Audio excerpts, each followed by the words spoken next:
बंदी छोड़ सतगुरु रामपाल जी भगवान की जय हो। परमपिता परमात्मा, सारी सृष्टि के रचनहार, कुल मालिक, असंख्य ब्रह्मांडों के स्वामी, जगत लोकों में के संपन्न वाले राजाधिराज, आत्माधार, नाथों के नाथ, देवों के देव महादेव, सर्वेश्वर महेश्वर मृत्युंजय, अजरो अमर, आदि अनादि, सनातनी प्रभु, जगत पिता जगदीश्वर, श्री श्री 1008 की उपाधि के वास्तविक अधिकारी, अकाल मूर्त, सबद स्वरूपी राम, वासुदेव, सर्वगतम ब्रह्म, प्रथम पूज्य, परम पूज्य, आदि गणेश, परम पुरुष, परम हंस, परम दयालु, परम संत, संत शिरोमणि सतगुरु रामपाल जी भगवान के चरण कमल में आप और हम सभी सत्सेवक भाई बहनों का अनंत कोटि दंडवत प्रणाम। भाई और बहनों, बड़ी मेहर है परमपिता परमेश्वर सतगुरु रामपाल जी भगवान की इस कलयुग की बिचली पीढ़ी में, जो परमेश्वर ने हम नीचों के ऊपर, हम जीवों के ऊपर साध संगति की मेहर बख्शी। साध संगति के बिना हम परमेश्वर के विधान को नहीं जान सकते। साध संगति के बिना भक्ति मार्ग में काल भगवान जिस प्रकार की रुकावटें पैदा करके अपनी सूक्ष्म चाल चलते हुए हमें भक्ति मार्ग से, मर्यादाओं से नीचे गिराने का जो प्रयास करेगा, उसके प्रयास को हम नहीं समझ सकते।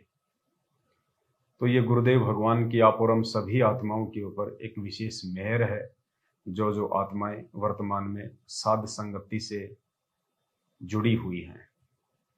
क्योंकि परमेश्वर का वचन है कि साध संगति हरि भक्ति बिन कोई न उतरे पार, निर्मल आदि अनादि है गंदा सब संसार। साध संगति के बिना परमेश्वर के विधान को ही नहीं, बल्कि साध संगति के अभाव में हम एक नेक भगत भी नहीं बन सकते। क्योंकि साध संगति के बिना हमें सतगुरु रूप में आए हुए परमपिता परमेश्वर कबीर साहिब की पहचान नहीं हो सकती है। और परमेश्वर की पहचान के बिना, अपने सतगुरुदेव को भगवान माने बिना, हमारे अंदर उनके प्रति वो श्रद्धा, वो भाव, वो समर्पण पैदा नहीं हो सकता, जिस श्रद्धा, भक्ति, भाव और समर्पण की बदौलत हम इस गंदे लोक से सतलोक में जाएंगे। तो इस मेहर के लिए हम अनंत कोटि परमपिता परमेश्वर सतगुरु रामपाल जी भगवान को हृदय से दंडवत नमन करते हैं। आज गुरुदेव भगवान के आशीर्वाद से यथार्थ भक्ति बोध का सरलार्थ हम लेकर चलेंगे। परमात्मा ने हमें 3 समय की आरती की जो पुस्तिका दी है, जिसको हम पवित्र भक्ति बोध के नाम से जानते हैं, इस छोटी सी पुस्तिका में परमात्मा ने हमें नाम दीक्षा देते समय 3 समय की आरती, अन्नदेव की आरती, भोग लगाने की विधि डाली हुई है। लेकिन जो वाणियां हैं, वो वाणियां पवित्र कबीर सागर से हैं और आदरणीय गरीबदास जी महाराज जी के ग्रंथ साहिब से हैं। और इन महापुरुषों की वाणियों को आम व्यक्ति नहीं समझ सकता है, जन साधारण नहीं समझ सकता है। तो गुरुदेव भगवान ने सन 2013 में 3 समय की आरतियों का सरलार्थ करके आप और हम आत्माओं के लिए एक पुस्तक बनाई थी, जिसका नाम है यथार्थ भक्ति बोध। यथार्थ भक्ति बोध के नाम से परमात्मा ने ये पुस्तक बनाई।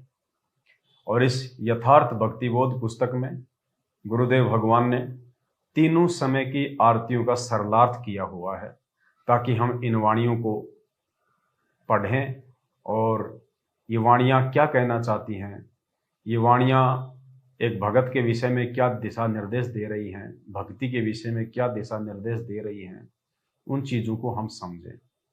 क्योंकि इसके सरलार्थ के अभाव में केवल हमें ज्ञान यज्ञ का ही लाभ मिलता था। जब हम इन वाणियों को नित्य नियम के रूप में, संध्या आरती के रूप में, रमैणी के रूप में जब हम इनको पढ़ते हैं, तो इन वाणियों की यथार्थ जानकारी के अभाव में, इन वाणियों के सरलार्थ के अभाव में केवल हमारे को ज्ञान यज्ञ का ही लाभ मिलता था, ध्यान यज्ञ का लाभ नहीं मिल पाता था, क्योंकि हम इनको समझ नहीं पाते थे। तो गुरुदेव भगवान ने मेहर करके और इन सभी वाणियों का सरलार्थ बहुत ही सरल ढंग से किया हुआ है। बस आवश्यकता है तो हम भाई बहनों ने साध संगति के माध्यम से उन वाणियों के सरलार्थ को अच्छे से समझना और यथार्थ भक्ति बोध की जो वाणियां हैं, तीनों समय की जो आरती हैं, इन आरतियों में, इन वाणियों में सतगुरु रामपाल जी भगवान ने पवित्र कबीर सागर से और आदरणीय गरीबदास जी महाराज जी के ग्रंथ साहिब से, जिसको अमर ग्रंथ भी कहा जाता है, चुन चुन के कुछ वाणियां इस 3 समय की आरती में रखी हैं। ये विशेष वाणियां हैं और ये निष्कर्ष हैं उन दोनों ग्रंथों का। तो हमने बहुत ही ध्यानपूर्वक परमेश्वर के द्वारा किए गए यथार्थ सरलार्थ को समझना है। वैसे तो आदरणीय गरीबदास जी महाराज जी के ग्रंथ साहिब का पाठ आश्रमों में होता है, लेकिन जब हम इस यथार्थ ज्ञान को समझेंगे, जब परमात्मा हमारी बुद्धि को विकसित करेंगे, जब हमारी आत्मिक चेतना जागृत होगी, तो वर्तमान में हमें ये पता चलेगा कि वर्तमान में हम 12वें पंथ में नहीं, बल्कि हम यथार्थ 13वें कबीर पंथ में हैं, जो कि सतगुरु रामपाल जी भगवान ने 8 सितंबर 1951 को धरती पे प्रकट होके सन 1994 से उसकी नींव डाली है।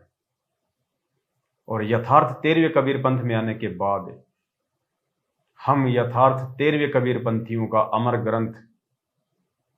ग्रंथ साहिब आदरणीय गरीबदास जी महाराज जी वाला वो ग्रंथ साहिब नहीं है।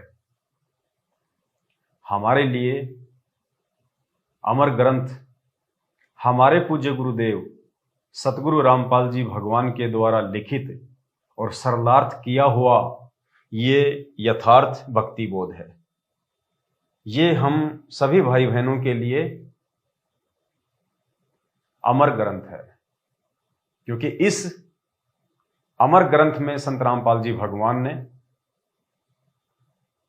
आदरणीय गरीबदास जी महाराज और 650 साल पहले जब परमात्मा आए थे कबीर नाम से, और उन्होंने जो कबीर सागर लिखा था, उन दोनों ग्रंथों से चुन चुन के वाणियां इस यथार्थ अमर ग्रंथ यथार्थ भक्ति बोध में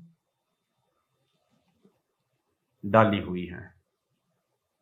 तो हम यथार्थ 13वें कबीर पंथियों के लिए, सतगुरु रामपाल जी भगवान के भक्तों के लिए यदि कोई अमर ग्रंथ है तो अपने ही गुरुदेव के द्वारा लिखित और सरलार्थ किया हुआ ये यथार्थ भक्ति बोध है। क्योंकि आज से पहले हम केवल गरीबदास जी महाराज जी के अमर ग्रंथ का पाठ ही किया करते थे आश्रमों में। हम उसको समझ नहीं पाते थे और हम उसको समझ भी नहीं सकते थे। इसलिए सतगुरु रामपाल जी भगवान ने जब उन्होंने भक्ति की शुरुआत की तो उन्होंने उस अमर ग्रंथ का सरलार्थ नहीं किया, क्योंकि अमर ग्रंथ को केवल हम उसी समय समझ सकते हैं जब हम अपने सतगुरुदेव भगवान को समझें। जब तक हम सतगुरु रूप में आए हुए परमात्मा उस कबीर साहिब को नहीं जानेंगे, नहीं पहचानेंगे, तब तक हमारे को ये अमर ग्रंथ समझ में नहीं आ सकता। जिस प्रकार हम जगत वाले भाई बहनों को कहते हैं ज्ञान प्रचार के दौरान कि यदि आप लोगों ने अपने धर्मशास्त्रों को समझना है तो आपने सबसे पहले सृष्टि रचना को समझना पड़ेगा। सृष्टि रचना को समझे बिना आप किसी भी शास्त्र को नहीं समझ सकते।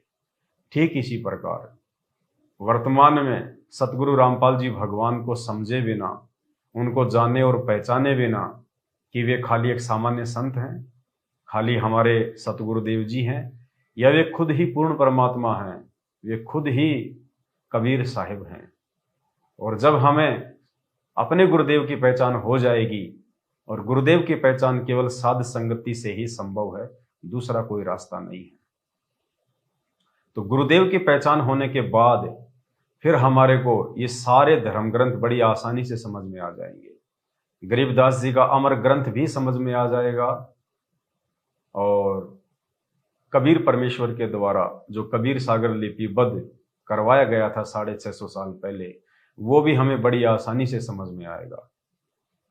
और पूज्य गुरुदेव सतगुरु रामपाल जी भगवान के द्वारा जो पुस्तकें लिखी हैं, वो पुस्तकें क्या कहना चाहती हैं, वो पुस्तकें क्या समझाना चाहती हैं भक्ति के बारे में, सतगुरु के बारे में, भगवान के बारे में, उसके बाद हमें बड़ी आसानी से समझ में आएगी। तो गुरुदेव भगवान ने इंतजार किया कि सबसे पहले मेरे बच्चे मेरी पहचान कर लें, उसके बाद में फिर मैं इनको अलग से एक ग्रंथ साहिब बना के दूंगा। देखो, सारे संकेत परमात्मा ने पहले ही किए हुए हैं। दास आपको एक छोटा सा वीडियो सुनाएगा गुरुदेव भगवान का, 1 मिनट का, जिसमें गुरुदेव भगवान कह रहे हैं कि जब आप शाने हो जाओगे, जब आप समझदार हो जाओगे, फिर आपको एक ग्रंथ साहिब बना के देंगे। जबकि ग्रंथ साहिब तो 300 साल पहले ही बन चुका था। आदरणीय गरीबदास जी महाराज जी वाला जो अमर ग्रंथ है, जिसको हम ग्रंथ साहिब कहते हैं, वो तो 350 साल पहले ही बन चुका था। और गरीबदास जी महाराज जी के समय में उसका पाठ भी होना शुरू हो गया था। फिर भी सन 2010 में सतगुरु रामपाल जी भगवान ने अपने सत्संग में ये क्यों कहा कि आने वाले समय में आपको एक सदग्रंथ साहिब बना के देंगे। यानी हमारे लिए ज्यादा इंपॉर्टेंट गरीबदास जी महाराज जी के द्वारा लिखवाया गया सदग्रंथ साहिब नहीं है। हमारे लिए अति महत्वपूर्ण जो सदग्रंथ साहिब है, जो सतगुरु रामपाल जी भगवान ने 2013 में लिख दिया और जिसको यथार्थ भक्ति बोध का नाम दे दिया, ये अमर ग्रंथ हमारे लिए महत्वपूर्ण है।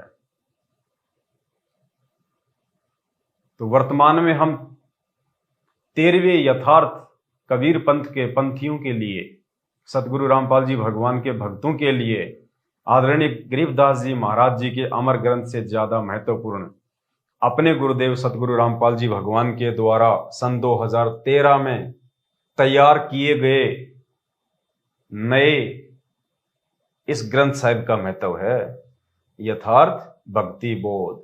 ये है नया ग्रंथ साहिब। सुनिए सतगुरु रामपाल जी भगवान के मुख कमल से। इस प्रकार परमात्मा की प्यारी आत्माओं तो पुन इस तत्व ज्ञान से परिचित होगे, फिर देखना कितना आनंद आया करेगा। परमात्मा की वाणी अब तुम तैयार हो जाओगे, फिर आपको ये सदग्रंथ बना कर देंगे, पढ़ा करोगे, आंखों में आंसू आया करेंगी। अभी आपको अगर ये दे दिया तो कुछ नहीं सुन आती, ये मेरे अंदर ग्रंथ न उठाए सतगुरु के ने, और किसी का खक समझ में नहीं आया अभी तक। ये तो गुरुदेव भगवान इस अनमोल सत्संग में कह रहे हैं कि जब तुम शाने हो जाओगे, जब तुम तैयार हो जाओगे, तब आपको एक सदग्रंथ साहिब बना के देंगे। तो आज से पहले हम लोग तैयार नहीं थे, हम लोग सयाने नहीं थे। क्यों नहीं थे? क्योंकि आज से पहले साध संगति के अभाव में हम अपने गुरुदेव को केवल एक अपना सतगुरुदेव, सामान्य संत, एक गुरु और भगवान, हम दाढ़ी मूछ वाली इस काल्पनिक फोटो को माना करते थे कि भगवान तो 650 साल पहले जो कबीर जी आए थे जिस दाढ़ी मूछ वाले रूप में, भगवान तो ये हैं, साहिब तो ये हैं, परमात्मा तो ये हैं। और वर्तमान में आए हुए उस वास्तविक कबीर साहिब को जिंदा रूप में 8 सितंबर 1951 से प्रकट कबीर साहिब को हम केवल मानुष मानकर साइड में रख देते थे। इन्हें हम केवल अपना गुरुजी मान रहे थे। अपने गुरु को हम केवल कबीर जी के द्वारा भेजा हुआ एक संत मान रहे थे, संदेश वाहक मान रहे थे, कबीर जी का अवतार मान रहे थे। भगवान नहीं मान रहे थे, परमात्मा नहीं मान रहे थे, कबीर साहिब नहीं मान पा रहे थे। कबीर साहिब तो हम इस दाढ़ी मूंछ वाली फोटो को मान रहे थे। तो गुरुदेव भगवान इस वीडियो में कह रहे हैं, सदग्रंथ साहिब को लिखने से पहले यथार्थ भक्ति बोध का अनुवाद करने से पहले का ये सत्संग है गुरुदेव भगवान का। और गुरुदेव भगवान कह रहे हैं कि जब तुम सयाने हो जाओगे, जब तुम तैयार हो जाओगे, फिर तुम्हारे को एक सदग्रंथ साहिब बना के देंगे। जबकि सदग्रंथ साहिब तो पहले भी बना हुआ था, लेकिन वो सदग्रंथ साहिब हमारे लिए महत्वपूर्ण नहीं है। उस सदग्रंथ साहिब को हम नहीं समझ सकते थे क्योंकि उसका अनुवाद नहीं किया हुआ था। तो कितनी बड़ी मेहर है सतगुरु रामपाल जी भगवान की आप और हम सभी आत्माओं के ऊपर, जो परमात्मा ने तीनों समय की आरतियों का सरलार्थ करके आप और हमारे लिए एक नया सदग्रंथ साहिब बना दिया। और इस सदग्रंथ साहिब में हमने केवल एक ही चीज को ढूंढना है, और इस सदग्रंथ साहिब का मकसद भी केवल एक ही है, पूज्य गुरुदेव भगवान के द्वारा लिखने का, कि जैसे तैसे करके हम अपने गुरुदेव को भगवान मान लें, परमात्मा मान लें, साहिब मान लें, उनको हम कबीर जी मान लें। क्योंकि गुरु को भगवान माने बिना सतलोक तो छोड़िए, हम त्रिकुटी तक की यात्रा भी नहीं कर सकते। और भगवान ही नहीं, हमने तो भगवान से भी बढ़ के मानना है। गुरु बड़े हैं गोविंद से, मन में देख विचार, हरि सुमरे सो वार हैं, और गुरु भजे हुए पार। तो आज हम प्रवेश करेंगे सतगुरु रामपाल जी भगवान के द्वारा लिपिबद्ध और सरलार्थ किए गए यथार्थ सदग्रंथ साहिब के सरलार्थ में। और पुण्यात्माओं, सतलोक आश्रम मैनेजमेंट हरियाणा के द्वारा उन आश्रमों में जो पाठ प्रकाश किया जाता है 12वें पंथ के सदग्रंथ साहिब का, उस सदग्रंथ साहिब से आपको वो लाभ नहीं मिलेगा जो लाभ, जो ज्ञान यज्ञ का और ध्यान यज्ञ का लाभ अब हमें इस यथार्थ 13वें कबीर पंथ के यथार्थ 13वें सदग्रंथ साहिब को पढ़ के मिलेगा। क्योंकि परमात्मा कहते हैं कि जो ज्ञान यज्ञ होता है ना, ज्ञान यज्ञ में सारे यज्ञ आ जाते हैं। क्योंकि ज्ञान बिना तो सारे यज्ञ ही अधूरे हैं, निष्फल हैं। और गीता जी में तो यहां तक कहा है अर्जुन को कि अर्जुन, द्रव्य में यज्ञ की अपेक्षा ज्ञान यज्ञ सर्वश्रेष्ठ है, क्योंकि ज्ञान में सारे ही यज्ञ आ जाते हैं। तो गुरुदेव भगवान के आशीर्वाद से हम प्रत्येक वाणियों को समझने का पूरा प्रयास करेंगे, क्योंकि ये वाणियां गुरुदेव भगवान ने आप और हमारे लिए लिखी हैं, हमारी आत्मिक चेतना को जागृत करने के लिए लिखी है। हम अपने गुरुदेव के अंदर भगवान देखने लग जाएं, इसलिए परमात्मा ने ये लिखा है और इसका अनुवाद किया है। यथार्थ भक्ति बोध। जीव हमारी जाति है, मानव धर्म हमारा, हिंदू मुस्लिम सिख ईसाई धर्म नहीं कोई न्यारा। हम इसकी भूमिका में चलेंगे। ये आप यहां पे देख सकते हैं इसकी विशेष सूची में। सबसे पहला जो पॉइंट है वो इसकी भूमिका है। तो भूमिका में हम चलेंगे। भूमिका। परमात्मा से सब होत है, बंदे से कुछ नाही, राई से पर्वत करे, पर्वत से फिर राई। राम नाम की लूट है, लूटी जा तो लूट, पीछे फिर पछताएगा, प्राण जाएंगे छूट। भक्ति बिना क्या होत है, भरम रहा संसार, रति कंचन पाया नहीं, रावण चलती बार। कबीर सब जग निर्धना, धनवंता ना कोय, धनवंता सोई जानिए, जापे राम नाम धन होय। भक्ति बोध नामक पुस्तिका के अंदर परमेश्वर कबीर जी की अमृतवाणी तथा परमेश्वर कबीर जी से ही प्राप्त तत्व ज्ञान संत गरीबदास जी की अमृतवाणी है। भक्ति बोध में तीनों समय की जो आरतियां हैं उनमें दो महापुरुषों की वाणियां हैं। एक तो परमपिता परमेश्वर कबीर साहिब जी की, आप उन्हें संत रामपाल जी भगवान भी बोल सकते हैं, केवल नाम का अंतर है, बाकी किसी चीज का कोई अंतर नहीं है। और दूसरे महापुरुष आदरणीय गरीबदास जी महाराज, उनको भी आप एक ही मान सकते हैं, वो एक ही थे, केवल नाम का ही अंतर है।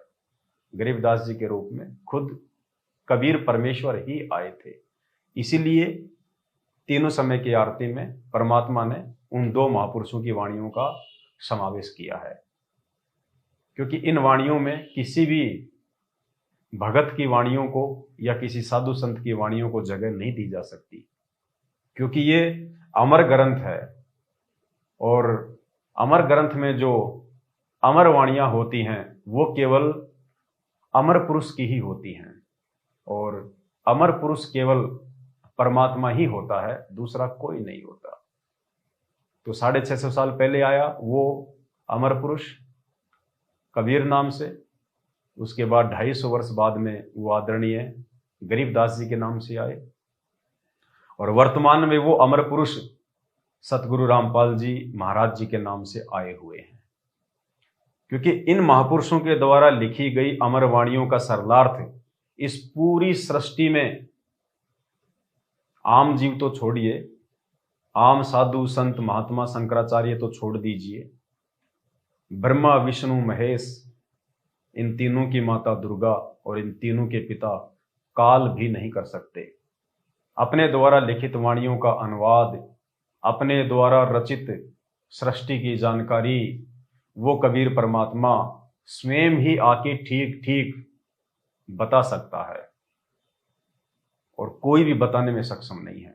तो आज वो अमर परमात्मा कबीर साहब 8 सितंबर 1951 को सतलोक से चल के आप और हम आत्माओं के लिए ये ज्ञान देने के लिए, हमें जगाने के लिए सतगुरु रामपाल जी भगवान के रूप में आ चुके हैं।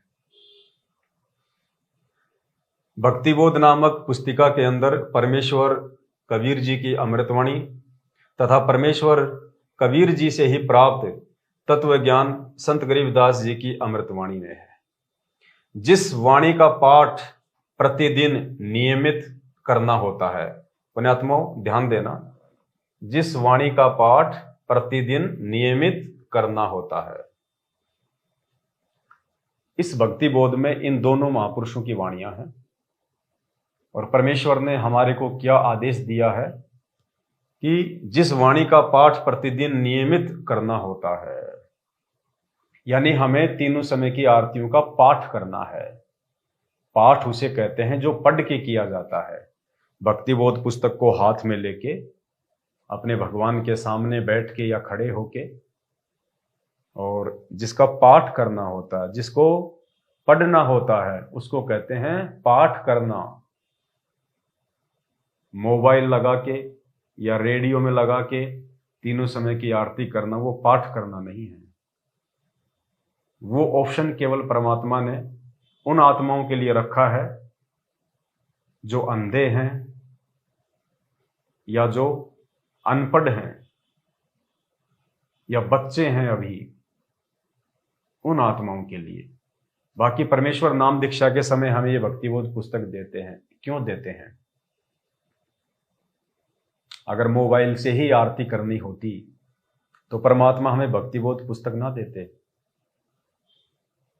ये भक्तिबोध पुस्तक परमात्मा ने हमें इसलिए दी है कि हम इन वाणियों का हम पाठ करें, जब हम इनका पाठ करेंगे हाथ में लेके तो हमारे दो यज्ञ बनेंगे, ज्ञान यज्ञ और ये ध्यान यज्ञ।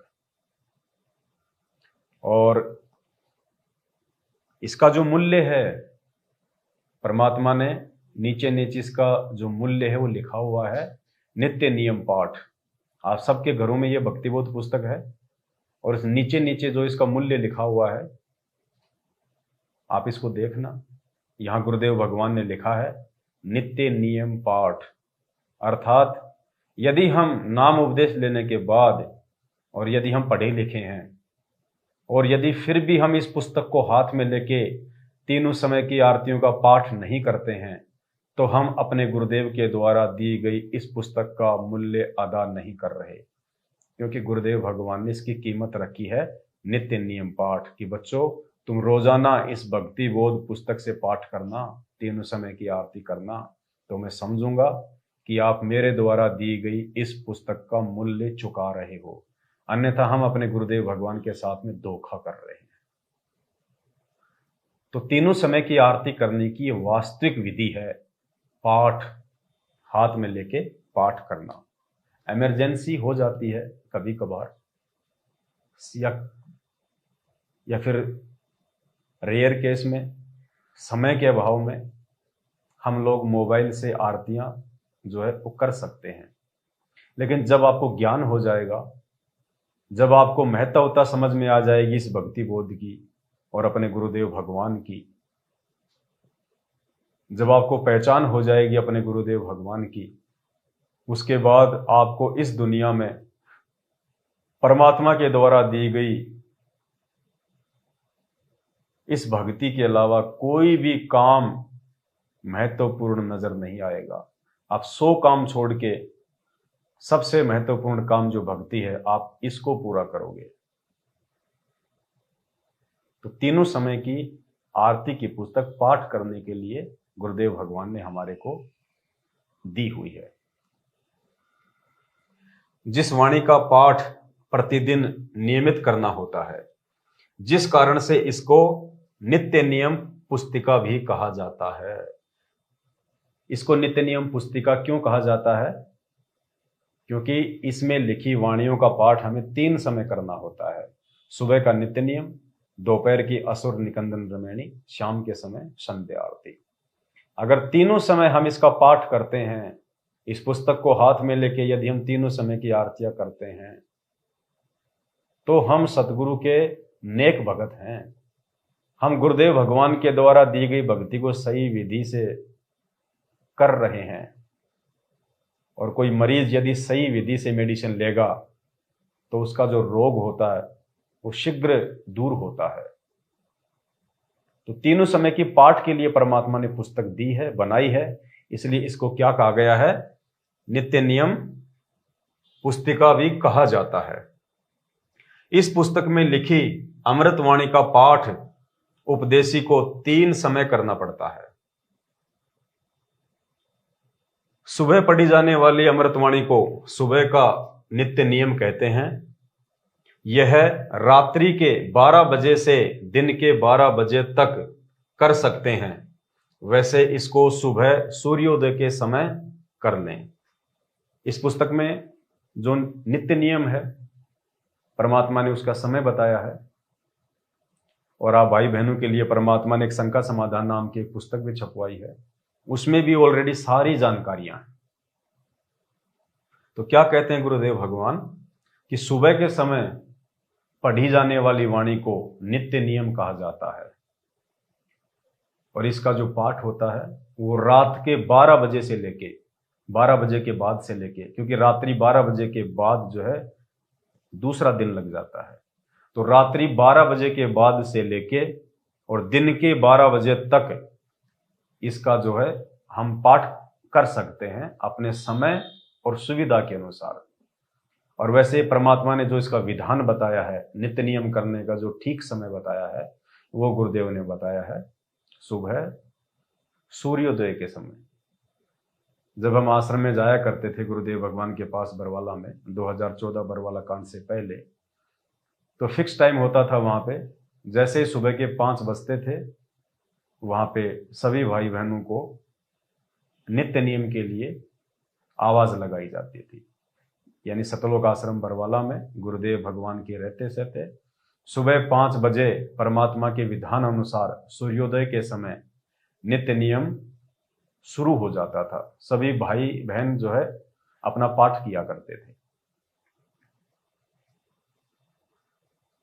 तो इसका जो विधान है वो परमात्मा ने बताया सुबह सूर्योदय के समय। और विशेष परिस्थिति में अगर आप किसी कारणवश सुबह इसको नहीं कर पाते हैं, आप लेट हो जाते हैं, आप किसी कारण से, आपकी नाइट की आपकी ड्यूटी है, तो गुरुदेव ने दिन के 12 बजे तक इस पाठ को करने का विधान बताया है। लेकिन हमें कोशिश करनी चाहिए जैसे तैसे समय निकाल के, क्योंकि देखिए हम 10-12 घंटे जो अपना काम धंधा करते हैं वो केवल 2 टाइम की रोजी रोटी तक सीमित है। वो केवल हमारे शरीर का ही पोषण करेगा।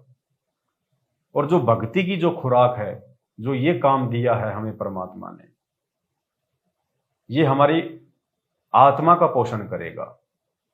और हमारे सांसारिक जो काम धंधे हैं, जो व्यापार हैं, वो भी इस परमेश्वर की भक्ति को सही विधि से करने के चलते ही ठीक ठाक रहेंगे। तो ज्यादा महत्व हम भाई बहनों ने परमेश्वर के द्वारा दी गई इस भक्ति को देना है।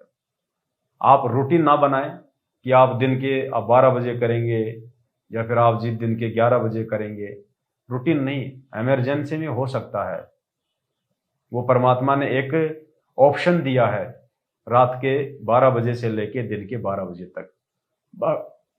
बाकी गुरुदेव भगवान ने वास्तविक जो इसका टाइम है वो भी मालिक ने यहां पे बता दिया है।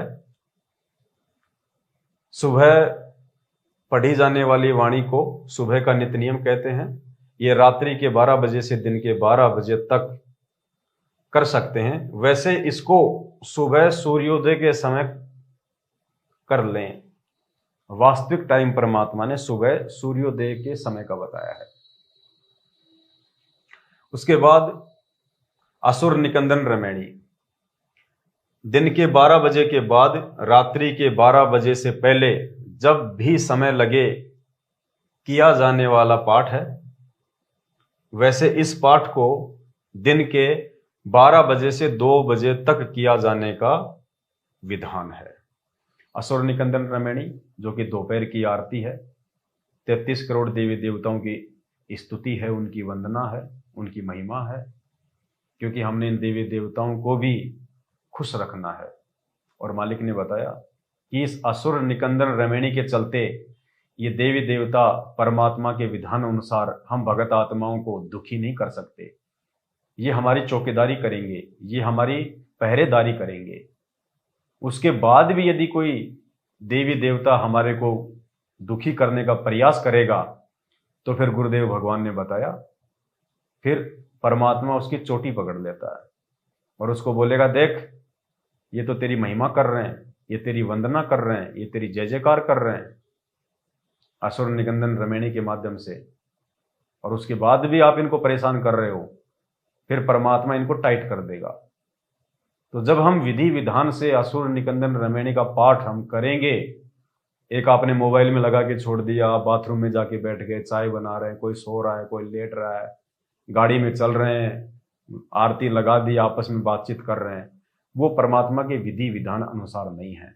यदि ऐसा आप जी करेंगे तो ये देवी देवता आपको दुखी करेंगे ही करेंगे। और अगर आप विधि विधान अनुसार करोगे, जो परमेश्वर ने हमारे को पाठ करने के लिए भक्ति बोध दी है, या आप जी अनपढ़ हैं, या आप जी ज्यादा बुजुर्ग हैं, या आप जी नेत्रहीन हैं, और यदि आप सतगुरुदेव जी के ऑडियो या वीडियो के साथ में भी यदि आप आरतियां करते हैं तो उस समय भी आपको रुकना चाहिए, आपने कोशिश करनी चाहिए। परमात्मा की भक्ति के लिए हमारे को समय निकालना चाहिए। देखो सन 1994 में परमात्मा ने जब भक्ति की शुरुआत की थी ना, उस समय गुरुदेव भगवान हम भक्तों की मानसिक स्थिति को देखते हुए, हमारे ज्ञान आधार को देखते हुए, हमारी सोच को देखते हुए परमात्मा ने इतना दबाव नहीं दिया। और मालिक ने एक ऑप्शन दे दिया कि आप तीनों समय की आरतियां अपना काम करते करते भी कर लो। आप किसान हो, हाड़ी हो, आप ट्रैक्टर चलाते हो, अपने मोबाइल में लगा लो, जेब में डाल लो और अपना काम भी करो। उस समय गुरुदेव को पता था कि अगर इनको सही विधि से करने के लिए यदि पूरा दबाव डाल दिया गया तो ये भक्ति ही नहीं करेंगे, क्योंकि अभी ये भक्ति और भगवान और उसके गुणों से अपरिचित हैं और ये आत्माएं इस बात को दबाव समझकर भक्ति छोड़ देंगी। इसलिए परमात्मा ने इतना दबाव नहीं डाला। लेकिन वर्तमान में इतना सब कुछ ज्ञान समझा देने के बाद, गुरुदेव भगवान की पहचान हो जाने के बाद, फिर परमात्मा ने अपनी वाणी में ये भी तो कहा है कि नर संसारी लगन में दुख सह करोड़ा, कि 2 टाइम की रोजी रोटी के लिए तो इंसान सारा दिन मारा मारा फिरता है, बेगार करता है, भटकता रहता है, दुनिया की गुलामी करता है, मजदूरी करता है। नर संसारी लगन में दुख सह करोड़ा, और इस परमार्थ के कारण, अपने आत्म कल्याण के कारण जितना सहे उतना थोड़ा। तो ज्यादा महत्व हमने परमात्मा की भक्ति को देना है। भक्ति से हमारे सांसारिक कार्य भी ठीक चलेंगे। अगर भक्ति नहीं होगी या सही विधि से भक्ति नहीं करेंगे और यदि परमात्मा नाराज हो गए तो हमारा व्यापार धंधा भी फेल होते टाइम नहीं लगेगा। तो ज्यादा महत्व अब वर्तमान में इतना सारा सब कुछ भेद खोल देने के बाद गुरुदेव भगवान के द्वारा अब हमने भक्ति को ज्यादा महत्वता देनी है। तो हम कोशिश करें, हम समय पे ही हम तीनों समय की आरतियां परमेश्वर की विधि विधान अनुसार भक्ति बोध पुस्तक को हाथ में लेके करें। असुर निकंदन रमणी दिन के 12 बजे के बाद रात्रि के 12 बजे से पहले जब भी समय लगे किया जाने वाला पाठ है। वैसे इस पाठ को दिन के 12 बजे से 2 बजे तक किया जाने का विधान है। ये विधान परमात्मा ने अपना बता दिया कि भैया मेरी भक्ति का तो ये विधान है, अब आगे तुम्हारी मर्जी, तुम इसको कैसे करोगे कैसे नहीं करोगे। फिर परमात्मा ने ऑप्शन दे दिया, फिर भी कार्य की अधिकता से समय के अभाव में ऊपर लिखे समय में भी कर सकते हैं, लाभ समान मिलता है। क्या कहा परमात्मा ने? लाभ समान ही मिलता है। ये परमात्मा ने आत्माओं के मन को थोड़ा सा धैर्य दिया है, वरना हम सब जानते हैं पुण्यात्मा, एक तो हम खाना आराम से हम बैठ के खाएं जो खाना खाने का तरीका होता है, और एक हम कोई काम करते करते खाएं खाना। तो आप समझ सकते हो, खाना पेट में तो जाएगा, बैठ के खाएंगे वो भी जाएगा, और हम चलते फिरते या कोई काम करते करते खाना खाएंगे वो भी पेट में जाएगा। लेकिन जो संतुष्टि जो बैठ के खाना खाने में होती है, वो संतुष्टि हमारे को काम करते करते भागते दौड़ते खाना खाने में नहीं हो सकती। तो आत्मा की जो तृप्ति है वो जब हम परमात्मा के विधि विधान के अनुसार उनकी भक्ति को महत्व देंगे तो होती है, बाकी नहीं हो पाएगी। नंबर 3, संध्या आरती। ये पाठ शाम को सूर्यास्त के समय करना चाहिए। विधान बता दिया परमात्मा ने कि संध्या आरती का जो समय है ये पाठ शाम को सूर्यास्त के समय करना चाहिए। यहां आपको कहीं भी पूरे भक्ति बोध में आपको कहीं भी परमात्मा ने ये ऑप्शन नहीं दिया है कि आप अपने मोबाइल से आरती कर सकते हैं। आप किसी स्पीकर में अपने गुरुजी की आवाज में लगा के आप आरती कर सकते हैं, क्योंकि इसको पाठ कहते हैं, पाठ, और इसको हाथ में लेके इसको पढ़ के ही पाठ हो सकता है। संध्या आरती यह पाठ शाम को सूर्यास्त के समय करना चाहिए। सूर्यास्त के समय, जैसे सूर्य अस्त हो जाए उसके बाद संध्या आरती को करने का विधान है। विशेष परिस्थितियों में रात्रि के 12 बजे तक भी कर सकते हैं, लाभ समान ही मिलेगा। विशेष परिस्थितियों में रात के 12 बजे तक परमात्मा ने ऑप्शन दिया है, लेकिन इसको रूटीन नहीं बनाना कि हम तो रात के 8 बजे करेंगे 9 बजे करेंगे, इसको रूटीन नहीं बनाना। वो एक ऑप्शन दिया परमात्मा ने इमरजेंसी में। बाकी शाम को सूर्यास्त के समय करने का ही परमात्मा ने इसका वास्तविक विधान बताया है। यह वाणी कौन सी वाणी? ये तीनों समय की वाणी, तीनों समय की आरतियां। यह वाणी दोहों, चौपाइयों, शब्दों के रूप में बोली गई है। इसमें पद्य भाग में राग तथा पद्य भाग के अनुसार वाणी बोली जाती हैं। यह अमृतवाणी क्षेत्रीय भाषा में है, जिससे भावार्थ को समझना जनसाधारण के वश की बात नहीं है। तीनों समय की वाणियों का जो अर्थ है, जो गूढ़ रहस्य है, जो सार है, वो जनसाधारण के वश की बात नहीं है कि वो इन वाणियों में छुपे हुए गूढ़ रहस्य को निकाल सकता है। तो फिर कौन निकाल सकता है? यह अमृतवाणी क्षेत्रीय भाषा में है, जिससे भावार्थ को समझना जनसाधारण के वश की बात नहीं है। इस अमृतवाणी की भाषा साधारण है, परंतु रहस्य गहरा है, रहस्य बहुत गहरा है इसका। तत्वदर्शी संत ही इस अमृतवाणी का यथार्थ अनुवाद कर सकता है। कौन कर सकता है?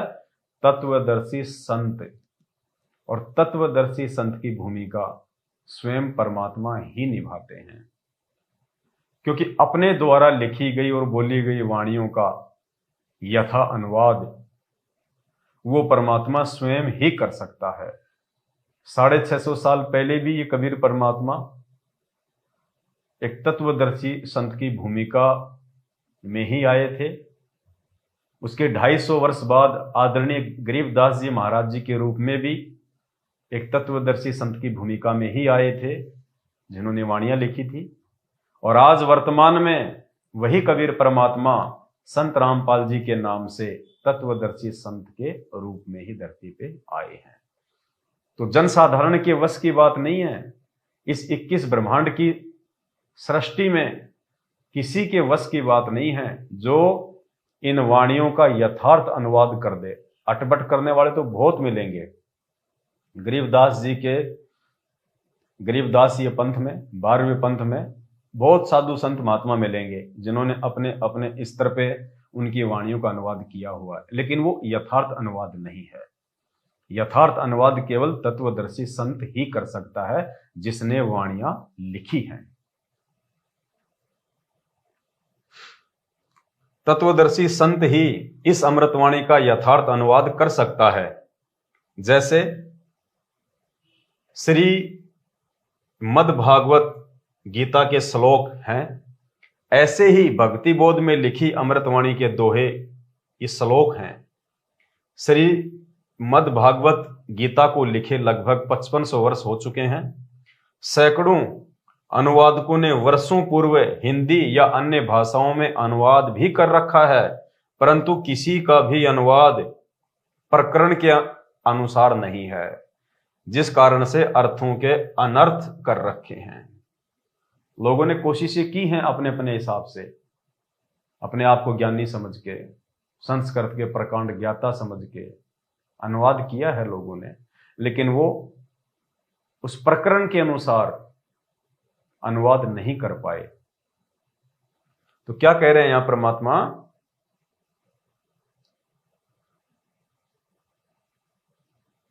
तत्वदर्शी संत ही इस अमृतवाणी का यथार्थ अनुवाद कर सकता है। क्योंकि पुण्यात्माओं, आज धरती पे तत्वदर्शी संत के रूप में स्वयं वो कबीर परमात्मा संत रामपाल जी भगवान के नाम से प्रकट हैं और अपने द्वारा लिखी गई वाणियों को वो परमात्मा स्वयं ही आके अनुवाद करता है, उनका सरलार्थ करता है, दूसरा कोई नहीं कर सकता। एक छोटा सा सत्संग आपको गुरुदेव भगवान का सुनाएंगे, उसके बाद आपको यकीन हो जाएगा कि कौन इन वाणियों का यथार्थ अनुवाद कर सकता है। इस सत्संग में गुरुदेव भगवान कह रहे हैं कि जिसने वाणियां लिखी हैं स्वयं या तो वो परमात्मा ही आके अनुवाद कर सकता है, या फिर उनका कोई कृपा पात्र तो यहां परमेश्वर अपने आप को परमात्मा ना कह के, गुरुदेव भगवान अपने आप को परमात्मा ना कह के अपने विधान अनुसार अपने आप को छुपाते हुए कह रहे हैं कि कोई या तो स्वयं परमात्मा ही अनुवाद कर सकता है या फिर उनका कोई कृपा पात्र। तो आज परमेश्वर स्वयं ही तत्वदर्शी संत की भूमिका में है, संत रामपाल जी भगवान के नाम से हैं, और उन्होंने ही इन अमृतवाणियों का ठीक ठीक अनुवाद किया है। तो सुनिए गुरुदेव भगवान क्या संकेत कर रहे हैं, कौन इन अमृतवाणियों का अनुवाद कर सकता है। अपने आत्मा परमात्मा ने एक और दया करी अपने पे।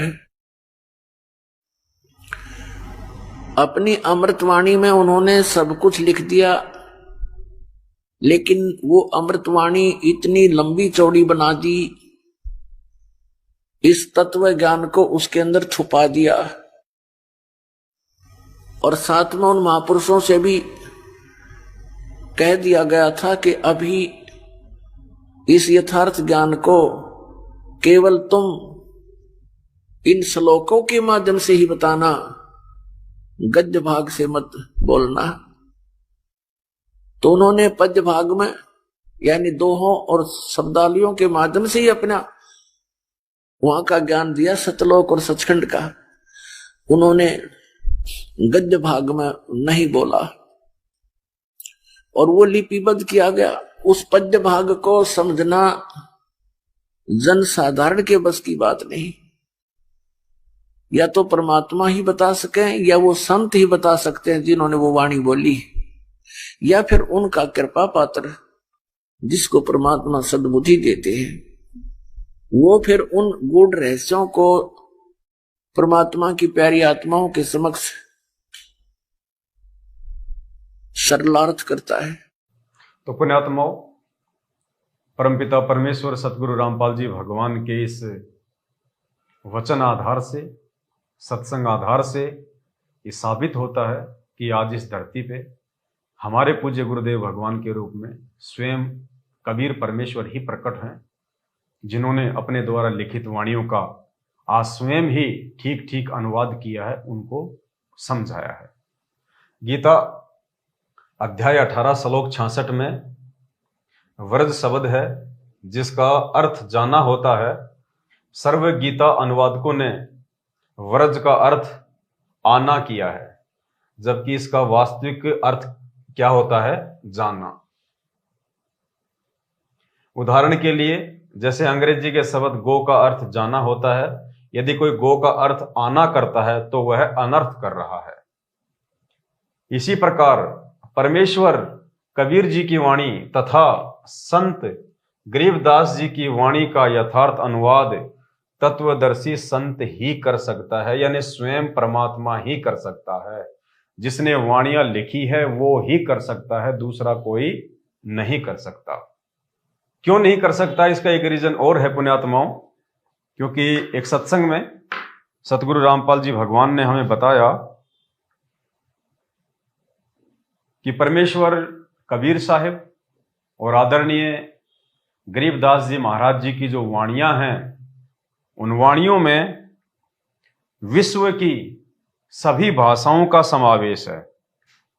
उन वाणियों में विश्व की सभी भाषाओं का समावेश है, कबीर साहिब जी की वाणियों में और आदरणीय गरीबदास जी महाराज जी की वाणियों में विश्व की सभी भाषाओं का समावेश। और पुण्यात्माओं, पूरे विश्व में 205 से ऊपर देश हैं और लगभग 2500 से ऊपर भाषाएं हैं। और गरीबदास जी के उस ग्रंथ साहिब में और कबीर परमेश्वर के कबीर सागर में विश्व की सभी भाषाओं का समावेश है। अब आप भाई बहनों को विचार करना चाहिए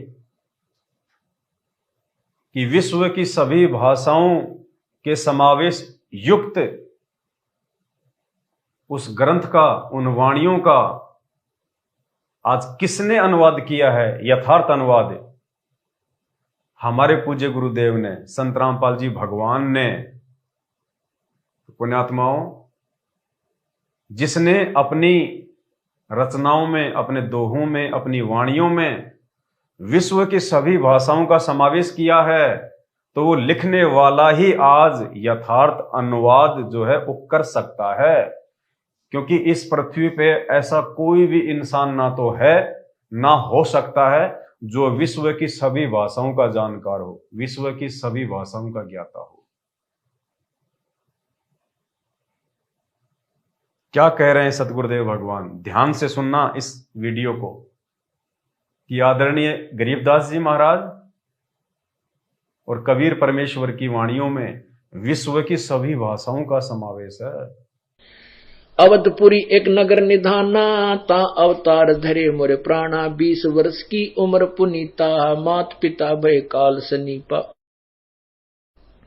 पड़ा काल दुर्भिक्षता ही, पृथ्वी डोल गई रे भाई। करुण जी को बता रहे हैं काकभूषण जी के भाई, एक बार जब मैं 20 वर्ष की उम्र का था, एक दुर्भिक्ष काल, बहुत भयंकर काल पड़ा और मेरे माता पिता सब मृत्यु को प्राप्त हो गए। पड़ा काल दुर्भिक्षता ही, पृथ्वी डोल गई रे भाई। कहते पृथ्वी भी डोल गई, इतना वहां पर नरसंहार हुआ, मर गए दुनिया, प्राणी सब, पशु पक्षी तरफ तरफ के मर गए। पड़ा काल दुर्भिक्ष अपारा, मनुष्य मनुष्य का करे आहारा। कितनी प्यारी लैंग्वेज बोली जा रही है गरीबदास साहेब जी, जो कभी पढ़े नहीं थे और अशिक्षित थे, और कितनी अच्छी लैंग्वेज उन्होंने बोला है। ये वो विद्वान थे। एक अक्षर एक कोई भाषा विशेष के जानकार होने से विद्वान नहीं होता। जैसे कोई संस्कृत जानता है तो उसको अंग्रेजी नहीं आती, वो किसा विद्वान, उसने फारसी नहीं आती, पंजाबी नहीं आती। तो कबीर, ये परमात्मा जो है गरीबदास जी महाराज और कबीर साहब जी प्रत्येक लैंग्वेज को जानते थे। पृथ्वी पर जितनी भी भाषा है वो सभी का इन अपनी लैंग्वेज में, अपनी अमरवाणी में प्रयोग किया हुआ है। तो इसी सिद्ध है कि ये विद्वान थे। तो क्या कह रहे हैं पूज्य गुरुदेव भगवान? ये परमेश्वर कबीर साहिब जी ने और आदरणीय गरीबदास जी महाराज जी ने अपने ग्रंथ में, अपनी रचनाओं में विश्व की सभी भाषाओं का समावेश किया है। और पुण्यात्माओं, आज उन विश्व की सभी भाषाओं से युक्त दोहों का, उन पुस्तकों का, उस ग्रंथ का अनुवाद सतगुरु रामपाल जी भगवान ने किया है। तो विश्व की सभी भाषाओं के जानकार केवल परमात्मा हो सकते हैं। आम व्यक्ति के बस की बात नहीं है जो विश्व की सभी भाषाओं को जान ले, जो विश्व की सभी भाषाओं का ज्ञाता हो। तो पुण्यात्माओं, हमारे पूज्य गुरुदेव भगवान के रूप में धरती पे स्वयं पूर्ण परमात्मा कबीर साहिब जी प्रकट हैं। ये 7 संगतियां परमात्मा ने इसीलिए रखवाई हैं।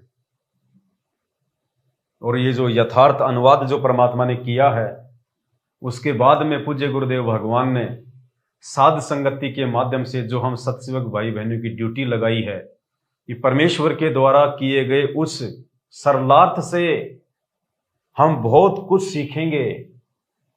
हमारी आत्मा में वो दृढ़ता पैदा होगी, दृढ़ विश्वास पैदा होगा कि हमारे पूज्य गुरुदेव स्वयं कबीर परमात्मा हैं। और जब तक ये बात हमारे दिलो दिमाग में नहीं बैठ जाएगी कि गुरु ही भगवान होता है, गुरु ही परमात्मा होता है, और हमारे पूज्य गुरुदेव सतगुरु रामपाल जी भगवान स्वयं कबीर परमात्मा हैं, पुण्यात्माओं, हम इस काल लोक की सृष्टि से बाहर नहीं जा सकते। इसलिए परमेश्वर ने रजा बख्शी। पहले तो मालिक ने हमारे लिए ये यथार्थ सदग्रंथ साहिब की रचना कर दी, यथार्थ भक्ति बोध के माध्यम से, और फिर समझने समझाने के लिए परमात्मा ने साध संगतियां रखवा दी 2014 बरवाला कांड के बाद। इसलिए पुण्यात्माओं, दास बार बार कहता है कि सतगुरु की पहचान साध संगति के बिना संभव नहीं है। जिन आत्माओं ने मोक्ष प्राप्त करना है, जिनको मोक्ष की भूख है, उन आत्माओं को देर सवेर साध संगति से जुड़ना ही पड़ेगा। साध संगति की वीडियो देखे बिना उनके अंतःकरण में भगवान के रूप में सतगुरु रामपाल जी भगवान समाहित नहीं हो सकते। और ये हम सभी आत्माओं का परम सौभाग्य है कि परमात्मा ने शुरू से ही हम भाई बहनों को साथ संगति से जोड़ दिया।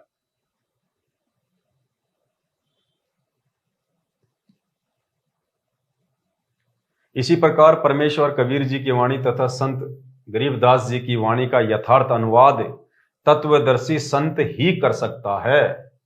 इस भक्ति बोध का हिंदी अनुवाद किया जाएगा, क्योंकि वर्तमान में सर्व बच्चे हिंदी तथा अंग्रेजी भाषी हो गए हैं। आने वाले समय में संतों की वाणी जो अधिकतर क्षेत्रीय भाषा में बोली गई है, इसको यथार्थ रूप में जानना बहुत कठिन हो जाएगा। अनुवादकर्ता यानी संत रामपाल जी भगवान दोनों जुबानों का अनुभव रखता है। कौन सी जुबान? अंग्रेजी और हिंदी। अपने आप को परमात्मा छुपा रहे हैं कि दास को अंग्रेजी भी आती है, दास को हिंदी भी आती है। और ऊपर परमात्मा ने इस सत्संग के माध्यम से साबित कर दिया कि परमेश्वर कबीर जी ने और गरीबदास जी ने अपने ग्रंथ में दुनिया के सभी भाषाओं का समावेश किया है, और संत रामपाल जी ने आज उनका अनुवाद किया है, उनका सरलार्थ किया है, बिना किसी व्याकरण के, बिना किसी जो है शब्दकोश के। तो संत रामपाल जी कौन हुए? भगवान परमात्मा 650 साल पहले आके इन्हीं संत रामपाल जी भगवान ने कबीर नाम से कबीर सागर लिखवाया। 250 वर्ष पहले आके इन्हीं सतगुरु रामपाल जी भगवान ने गरीबदास जी के नाम से आके सतग्रंथ साहिब की रचना की, और अपने द्वारा लिखित वाणियों को आज परमात्मा स्वयं ही अनुवाद कर रहे हैं। दूसरा कोई भी करने में सक्षम नहीं है। अनुवादकर्ता दोनों जुबानों का अनुभव रखता है। वर्तमान में विश्व में एकमात्र तत्वदर्शी संत हैं, क्योंकि एक समय में पूरी पृथ्वी पे एक ही संत होता है, दो संत नहीं होते। एक समय में पूरी पृथ्वी पे एक ही तत्वदर्शी संत होता है, और तत्वदर्शी संत स्वयं परमात्मा ही होता है। इसलिए परमात्मा दो नहीं होते, परमात्मा एक ही होता है। अनुवादकर्ता का जन्म, यहां परमेश्वर अपने आप को छुपाते हैं ज्ञान आधार से, आप और हमारे से अपनी पहचान करवाने के लिए। अनुवादकर्ता का जन्म 8 सितंबर 1951 में हुआ था। इस कारण से आज सन 2013 में अनुवाद करने जा रहा हूं, यानी 2013 में परमात्मा ने हमारे लिए ये नया सतग्रंथ साहिब यथार्थ भक्ति बोध के नाम से अनुवाद किया।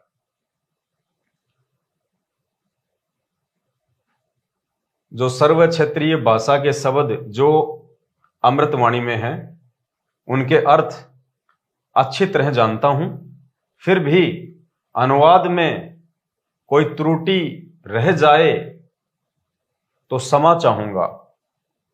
वैसे त्रुटि की कोई गुंजाइश नहीं है, क्योंकि परमेश्वर अगर किसी चीज का अनुवाद करेंगे तो त्रुटि की तो कोई गुंजाइश रहती ही नहीं है।